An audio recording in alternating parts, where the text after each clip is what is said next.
mình gọi nhau là gì, là bên đó hay là trong rừng đi. Tình có lúc thật, đôi lúc không thật, có nắm em được đâu mà mất.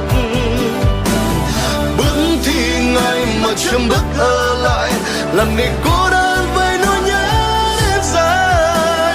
Vậy ta là ai, ta cũng hy vọng cho ai. Chấm thì dừng, mập mờ thôi thì đừng, chẳng ai muốn nắng lại quá khứ lướt chừng. Là tất cả hoặc không phải là gì cả. Phố thanh thang dòng ngày bước vội vàng, sự gần mức kia đôi khi